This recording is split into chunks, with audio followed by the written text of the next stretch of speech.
Okay, so my name is Amanda Reeves, and I am a elementary education major with the add-on of early childhood. So my viewpoints on what philosophy you agree with is a little bit different than people who are in like higher education. So with that being said, I'd like to start off with a quote. It says, "Children are like wet cement. Whatever falls on them makes an impression." And I feel like that quote is very true, especially for children who are ages, say, 10 and under, because whatever happens to them or whoever they encounter has a lasting impact on them, similar to concrete. So as a future educator, it is important to determine what style of teaching you agree with, or how you believe that a student should be taught. And so to find out what exactly you believe in, it's important to ask certain questions, such as, should arts have the same level of importance as science? And what is the role of the school? Should it prepare students for life, or should it simply focus on what they need to know to pass a standardized test? Asking these types of questions can help you to develop what teaching style you believe in. And there are 5. There is perennialism, which is basically truth is constant, and students need to learn that the truth, which is arts, sciences, and truths that are basically universal. They're true wherever you go. The second one is progressivism, and progressivism believes that education should be centered around the student rather than the teacher or the subject. So they take into account the student as a whole and their individual interests and their beliefs.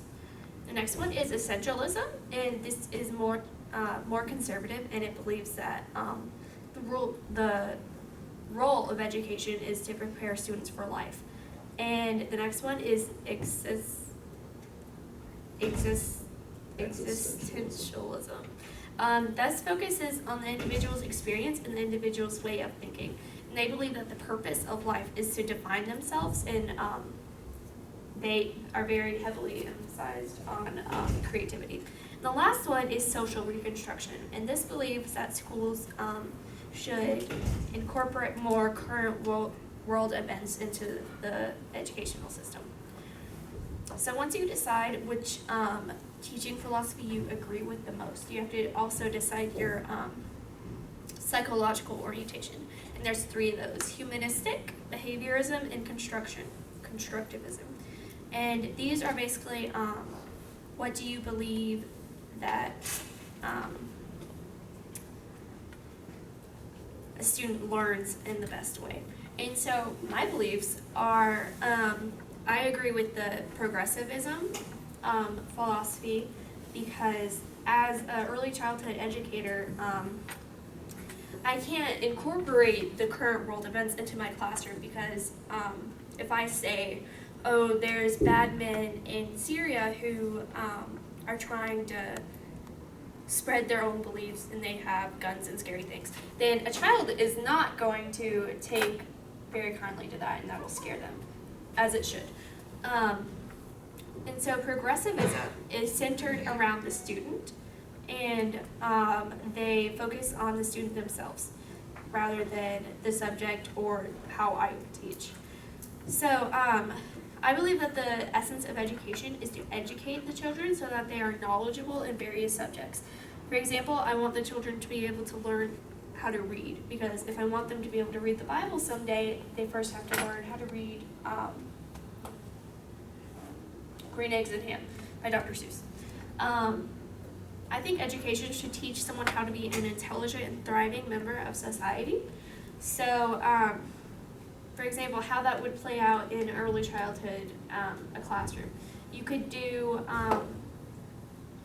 like when you play, you could have like a corner where it's set up as like a grocery store. And through their playing with the grocery store, one kid could be like a cashier, and one other kid could like be the shopper or something. And through playing like that, they learn how to behave properly, like in a grocery store. With the school, I believe that the school should be concerned for all who is associated with the school. So not only the students, but the students and their families, and the teachers and the teachers' families. I think that the school needs to be sure each student is receiving a well-rounded education and that they are succeeding in what they are striving to do. And if the student is not succeeding, the school should try and figure out or discover the reasoning behind it, whether it be like a poor home life or something's going on like mentally or something.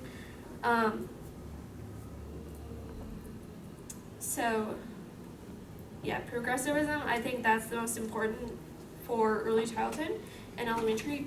But if you are in like upper ed, I believe that the social reconstructionism is the way to go, because as you get older, you start to learn more about the world and what's going on. And if you don't understand exactly what is happening, that can be kind of a scary thing. So, I'm done.